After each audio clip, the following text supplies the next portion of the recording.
And this is all yours? Yeah, it's all mine. If you see my collection, it's Douglie007. Okay. That's my username everywhere. I've been same thing for years. I've collected over 8,000 physical games and over 200 consoles. Okay. And then all the CRTs, I've got 30 of them. Oh. And they're all in my basement because I'm a nerd. My wife was like, which one did you want? This one or did you want the SpongeBob when you were growing up? She wanted this one. You wanted this one? I was going to say, if somebody wants a TV, they can buy the TVs. I've got plenty of those. But my daughter said this does not get sold. It's hers. So that's not going anywhere. But yeah, if you have any questions on the games, I will be happy to tell you the history on the games. Let's go down the line because I think the people. I'll let you out here. All right, Daniel, why don't you give him that microphone real quick, and then that way, we can kind of talk, and I'm not smacking him in the head with the microphone. Fine. So I made little signs here. So this is the Radio Shack TV scoreboard, basically a Pong clone. This exact game you can get on over 200 consoles. Wow. They just constantly kept on remaking the same thing over and over because the games were on this chip. So this chip had one leg would do like draw this line, one would draw that line, and that's how they made their games. And then you'd use a gun for a few things, like if you want to play target, and then you have different Pongs by turning the switch. All the way to practice, which I don't understand why you use practice Pong. You just go right in, man. Yeah, so if you find a Pong machine, more than likely it's going to be this game. You do have a few, like if you want to go to the next one here. This one is one that Atari made originally. This is the Sears version. If you didn't know how Sears always, you see the Ataris and Sears, because Sears was the first one to give Atari the ability to sell the consoles in the first place. So they said, well, we want to do that, but we want to have it on our own name too. So they would sell both of them alongside of them. But this one is a breakout machine, so you can select the games to a breakout type thing. There you go. There you go. And then you can, hit your ball around. Or the other ones are pinball. You could actually play pinball on that? Yes, you can. Get the heck out. There you go. Reset. And then the paddles are right there. Just serve the ball and hit the pinball. That's pretty sweet. Yeah. That's pretty sweet. You can just walk up and get close if you want. This is one of the games that when I was about 5 or 6, this exact console, my mom came home with it from a Goodwill. That's and she's like, I found this for $5. You want to play it? I'm like, sure. And I played it for hours. Oh my goodness. And it is so fun. So the next one is a kind of a holy grail for a lot of people. And before we go further, I just want to put this out there. Any people have any questions before we push on? Let us know so he can answer them before we walk clear around the table and they're like, hey, can you go back and talk about the... You're fine, yeah. the Fairchild. Yeah, so this one is the Vectrex. So it's a vector monitor. So it's actually drawing the lines on there. It's a little different than the raster monitors. Yeah. Like the TVs we saw before, draw the lines down the row over and over. Right. And that's how it does. This one draws them all at once so you have a crisper picture. Glenn from Glenn's Retro Show keeps telling me I need to buy one of these. But look how pretty that picture is. Now, wow, that reminds me of the old... and the video is not going to give it justice. No. Now, the thing that I want to get is this guy right here. It's called the Pytrix.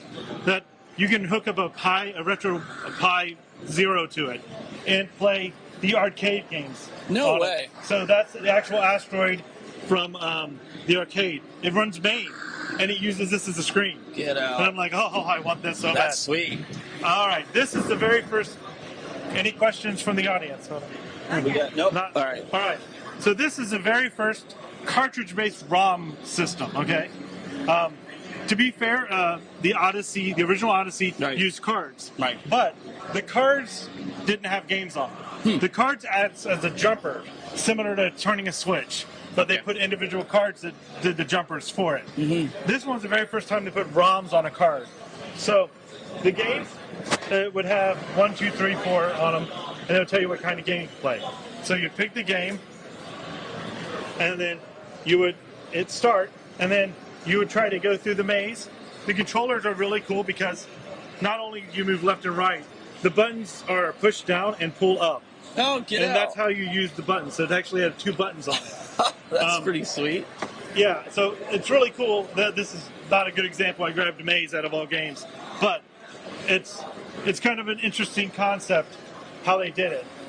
But yeah, this console was the very first one that had ROMs, and the gentleman that made it was just amazing.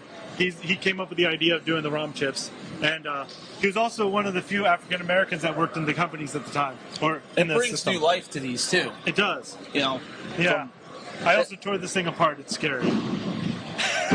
I tore apart, and I thought I was good. I tore Rob apart from the NES to make him so he could turn because the glue came off the gears, and I re-glued it. And I was all proud of myself. You're tearing this apart. Oh, this thing. Okay, so this one uses AC power. Okay. It uses a, I think it's a 12 volt on one line and a 9 volt on the other, AC. It goes into pins that are soldered with just little tiny protection through the RF plate, and then plugged into the power. Wow. So if they go bad, then they short out and right on the power. Man. Not a fun thing. No. No. What else do we have going around the corner? Well, this guy right here, we'll talk about my poor Baileys. Okay, so I had him playing earlier, and he overheated. But this is one of the early consoles, and it was originally released in '77 as a mail order only. And if you look on the bottom, it'll show you that this one's called the Baileys Professional Arcade. And this was one that was a mail order one. Later on, another company bought the rights to make the consoles, and those consoles was released as the Baileys Astrocade. So if you heard of the Astrocade, that's what you'll see a lot of them on the cartridges. They might say Professional Video Arcade or an Astrocade. Maybe you know. I have something that a guy gave me. It's from 1977. It's a box. It's a rectangle, and it has these paddles that you have sliders on them. Yeah. And I think it has like sports games, but they're all like Pong style. Yeah. Do you know what it is? Like, have you ever seen them? Like, I have seen them like that, but it's similar to those Pong machines. It's very old. Yeah. You'll get a lot of those that are similar, and they just kind of ripped each other off. Without seeing the exact one, I wouldn't know. I'll have to look on my phone because, like and see I if said, I have it. Yeah. So that one has one certain kind of chip in it that we see those games. Okay. The company that made that chip had 5 other chips that had variances of the games. Okay. Now here's my baby that I really worked hard on. Now this Atari is not just your normal Atari. As you can see, I made a Super Nintendo connector on it. Oh wow! So I can hook up any Super Nintendo hookup, including the retro RGB ones. This has an RGB out made by Tim Worthington. I modified it, and then this is the Harmony Encore. Oh, yeah, so you get an SD card in there. Yeah, with a micro USB. Here you go. Pick a game, and if you feel the controller, no, like try to move the knob. It doesn't feel like a normal Atari. No, it doesn't have that. It's micro switches. So it doesn't have the Atari. So you rebuilt that? I rebuilt the. Oh, yeah. wow. So this has that. That's a lot of work. Yeah. So we did this. Originally, the reason why I modded this, it's fine. Was Donkey Kong. Donkey Kong. All right. So we'll look for the Donkey Kong 4 meg. Oh, there we go. Our Donkey Kong Arcade. So they went through and redid the Donkey Kong, and these are ROM hacks that can play on the actual console. So, but look how beautiful that looks. Wow. You can see every little pixel. Okay.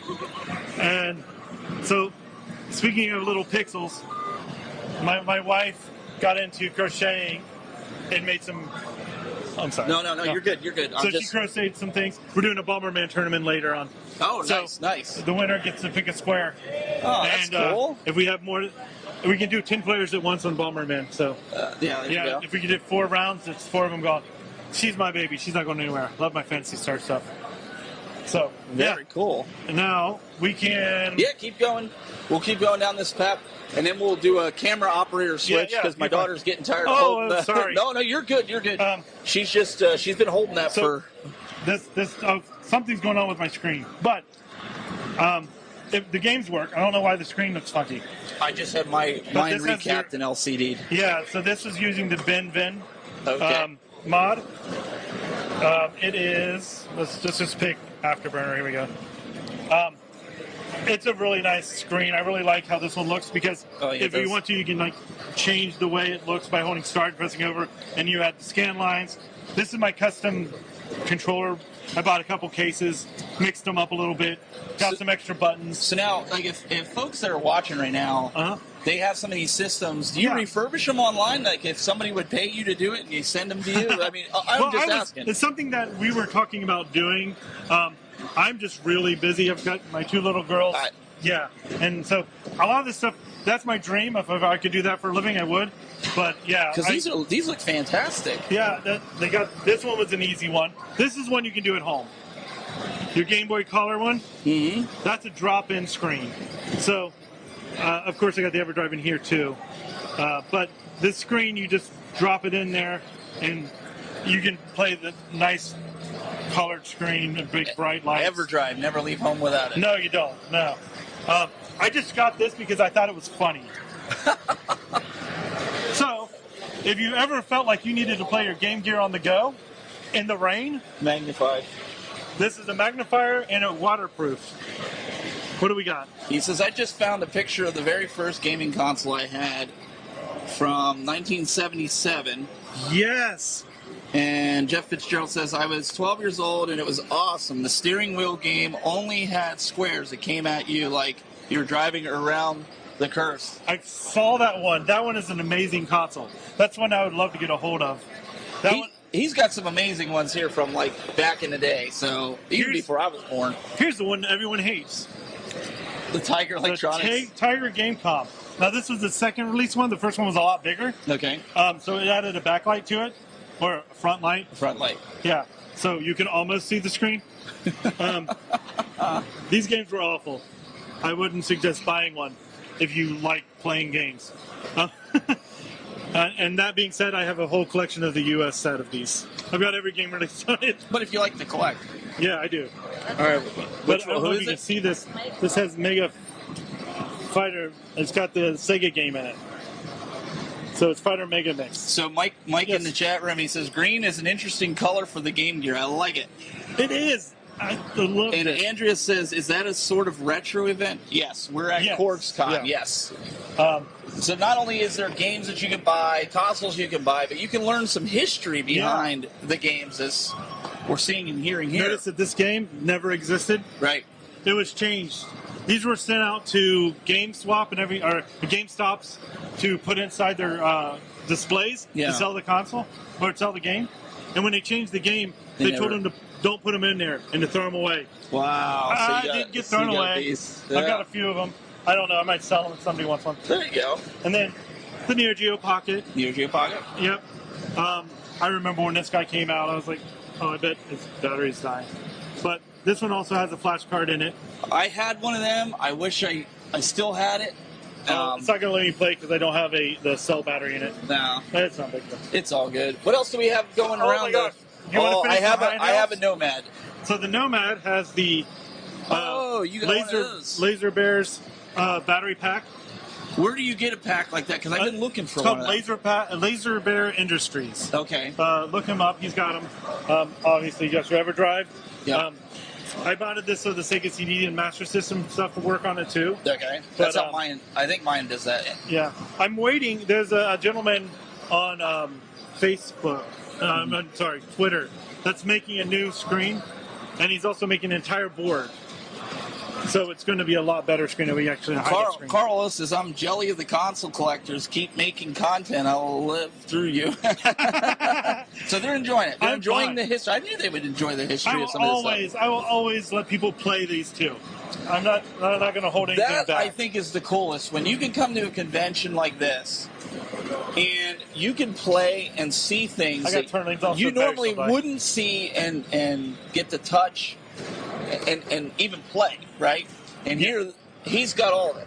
But you can see, you can play. All right, we're going to go down. What do we got here? We got Frogger. This is an amazing television. No, the console here, it's called the Dina 2-in-1, but it was done by Telegames.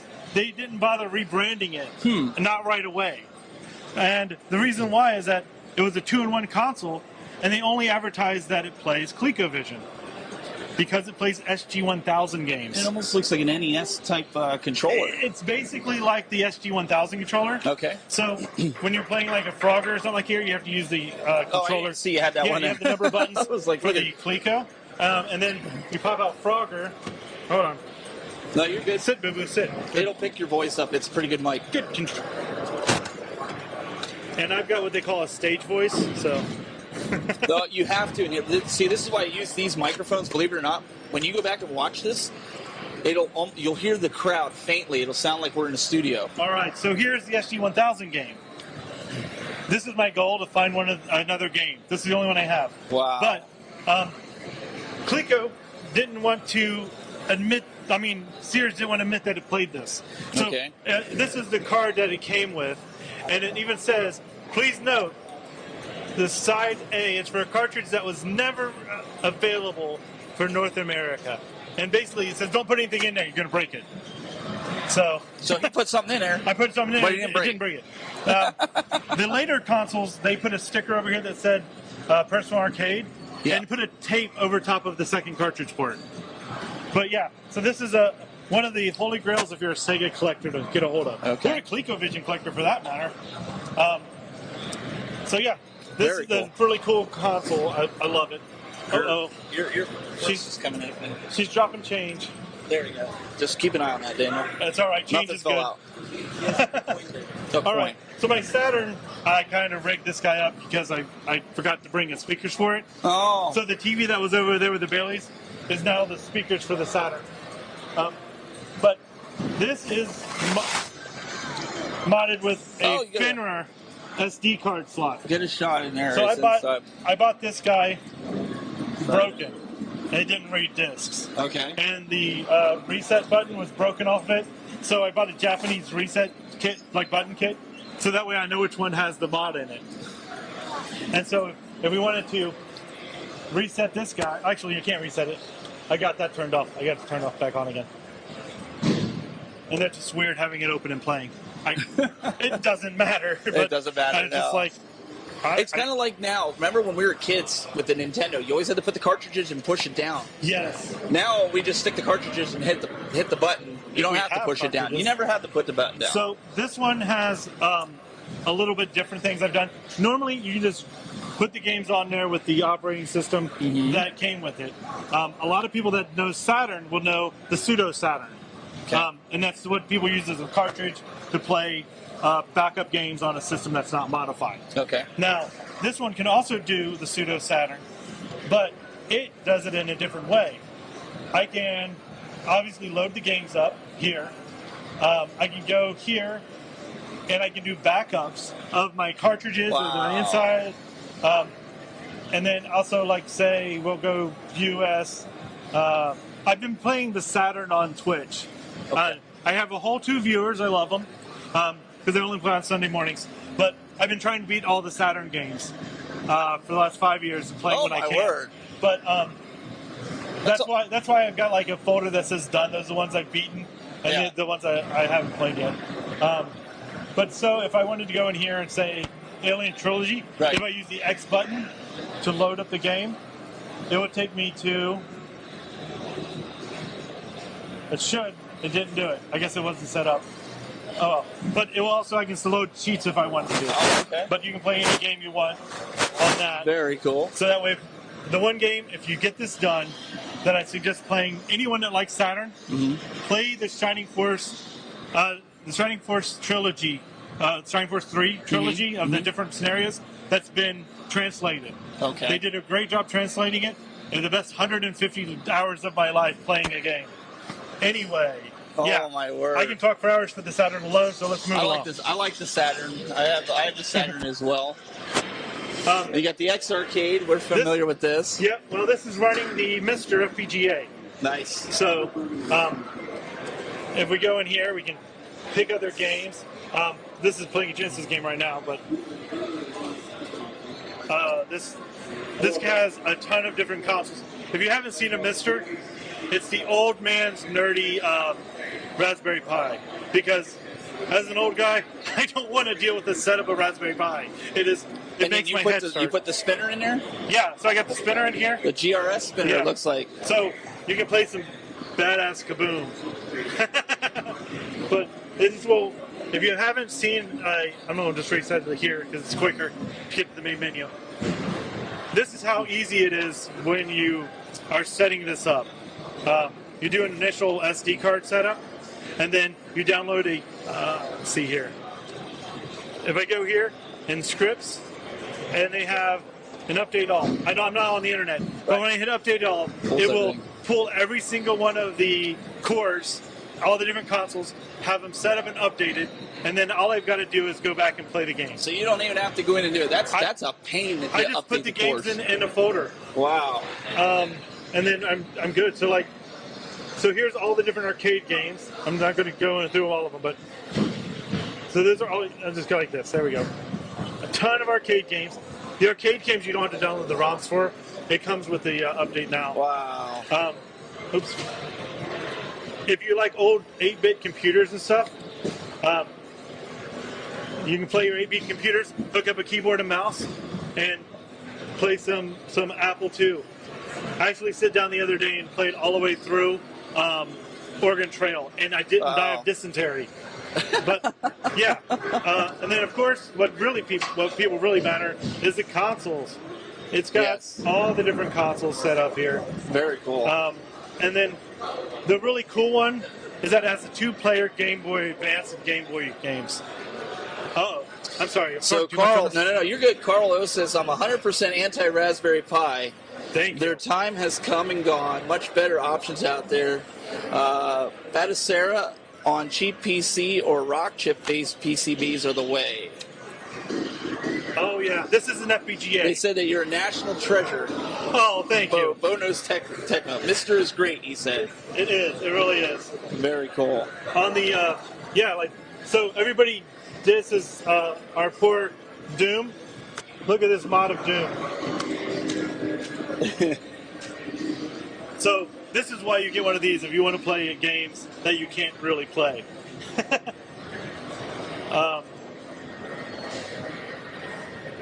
I remember this from PC, man. Yeah, so this Doom is full of screen. If you remember the Ready 32X one, it was a little tiny, and they fixed all the problems with it. But yeah, and it doesn't look bad. No, it doesn't. It's upscale, but it doesn't look bad. So yeah, it's a pretty decent port. Yeah, that's why you get one of these, because it plays it just like the real console. Speaking of real console, I can talk for this for hours. Let's just move on. Move it on. I have that. Right. The Tower of Power. Yes, I had the 32X too. You got another question? I said that the guy's national treasure. This is the way, they're saying. I missed my tank stick. Oh, yes. Right there, yeah. I got that when it was on sale for like $140. And they're Hobby Hand says I still have a working 25-year-old PC to play my old games. Wow. I have, what is the computer I have? I think it's from, 98. It was the Sony Vega computer, the tower. It was a Pentium 2, I think, maybe a Pentium 3. Wow! And it was great because it had an old 200 megs of RAM. Mm-hmm. What? Right. But, yeah. How can I turn this? If you are cheap and can't afford, well, this is before. Sorry. Get up here. I hated using all the power cords, so I made my own power cord. I found a 12-volt power block. Nice. And I can now run all on one cord for this tower power. And this was one of the first mods I did. It's an S-Video mod out, so that way I can have S-Video from the Sega Genesis. It's a little better video than what you get before. And as you can see, the Sega CD is playing a Japanese game. It looks really good. So, I put a region-free BIOS inside the Sega CD. Okay. Again, not necessary with the EverDrives nowadays. Yeah, but why not? But it's kind of cool. Go ahead, knock yourself out. All right, and my Super Nintendo. This is a tale of what not to do. What not to do? What not to do. as you zoom in, you can see how horrible that poor Super Nintendo looks. Oh yeah, he's been through the horror too. That is what happens when you mess up retro brighting. Oh. I was retro brighting it. I had the cream on there, and you're supposed to go out and smooth it out and make it look nice. I forgot about it for about 2 hours in the sun, and it cooked it in there. So, and now it looks horrible. But it is modified for component. Okay. It was one of those I put component cable plugs in there. Again, before our lovely people at HD Retrovision came along and just said, "Hey, we made a cable for that." That's it. Yeah. And we're like, "Why did you tell me before?" But that's how it always is. And this has the FX Pack Pro, the one that could play basically anything ever on the Super Nintendo. That's very cool. We also brought our soldering equipment here, so if people bought a game that the battery's dead, I've got some batteries I can put in for it. You see it all right there. That's just, it's stuff that we decided it would be something that you don't get an option of. So this is why you guys come to conventions. This is why I know a lot of you are living vicariously through the live stream here, but this is why you come out here. You find awesome history like this, and you get to learn more and more. As I look around, I mean, we haven't even scratched the surface yet. There's more and more stuff out. Oh, yeah, there's so much stuff here. And this only scratched the surface of what I had. Do you have a website so if people want to check it out? Like I said, I know you don't do anything, but I didn't know if you had write-ups of all this stuff that people could check out. So if you wanted to see my collection and see like everything I have, let them know. If you go to rfgeneration.com, which is a collector site, you can go under all the users, and you look for Douglie007. Okay. Douglie007. Okay. And that will have my entire collection, so you can look through it. And I'm on, like I said, I'm on Twitch Sunday mornings around 9 Eastern. All right. Well, I appreciate your time, and that's fun. You want to take your mic? Yeah, there you go.